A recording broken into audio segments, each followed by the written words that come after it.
If you are capable of causing depression to yourself, I'm saying this not without any concern for your illness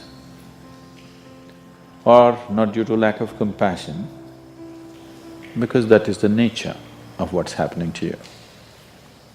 If you're causing depression to yourself, you are able to generate substantial amount of intense emotions and thoughts, but in the wrong direction. If you don't have very strong emotions, very intense thoughts about something, you cannot get depressed.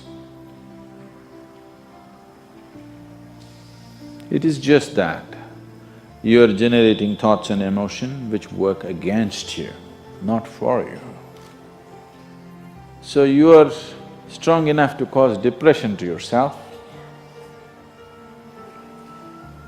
because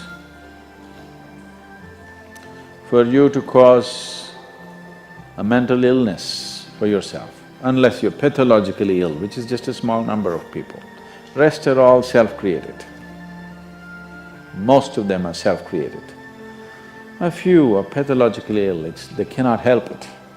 It just comes from within because of genetic and other factors. Almost everybody here,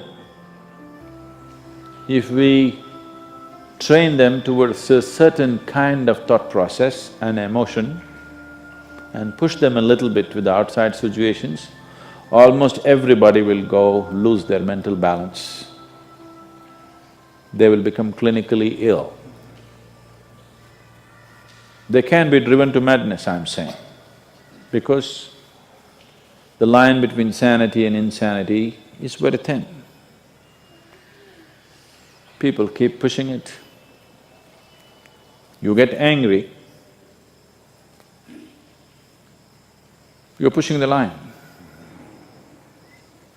It's a thin line. In fact, when you get angry, you know you're pushing the line. That's why the expression, I was mad at somebody. You're not mad at somebody, you're just going mad. You cannot be mad at somebody. You're just pushing your sanity, the boundaries of sanity, and moving into insanity for a certain period of time and coming back. You do one thing, every day you try this, 10 minutes a day. Try intense anger on somebody. What? You will see in 3 months' time, you will be clinically there. Yes. Just try it if you want. Because if you keep pushing the line, you go mad and you come back, you go mad and you come back, one day you're not able to come back, that's all. One day you're not able to turn back, then you're clinically ill. You must understand, even if you got angry for a moment, you're already ill. Maybe you don't get the certificate of diagnosis. They don't slap a certificate on you that you're gone, but you are going, isn't it?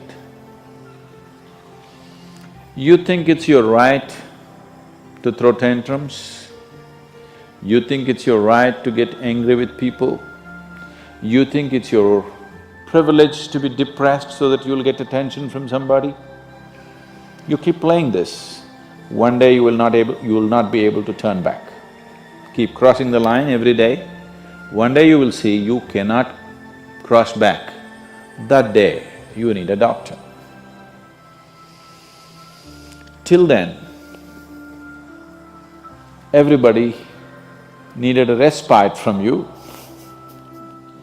But the day you can't cross back, they get the respite because now they can catch you and give you to a doctor. Otherwise, you're temporarily going mad every day, many times a day. They cannot even send you to an asylum, they have to bear with you, your family, your friends, your people around you. If you get at least truly clinically ill, we can hand you over. There's one temple in Tamil Nadu, where they chain you and keep you. where there is no hospital, no psychological for ailments, there is no hospital, there is a temple that somebody created which is supposed to push people back into sanity. So, families just take them and leave them there, they're shackled and left in the temple. You give them some money, they'll feed you, and you're just there like an animal, tied up. I think if hospitals were run like this, a lot of people wouldn't go crazy. They would maintain their sanity. Right now it's too deluxe. If you make hospital extremely comfortable, it'll become an incentive to become sick. And you have incentives in your life to become ill, right from your childhood. You got the maximum attention only when you fell ill. When you are happy, they screamed at you. When you squealed in joy, they screamed back at you, adults. You… then boo-boo, boo-boo, boo-boo, boo-boo. When you are a child, physical illness is good because you'll get attention from your mother and father and everybody around you, and you don't have to go to school on that day. So you learn the art of falling physically ill. But once you get married, you learn the art of becoming mentally ill.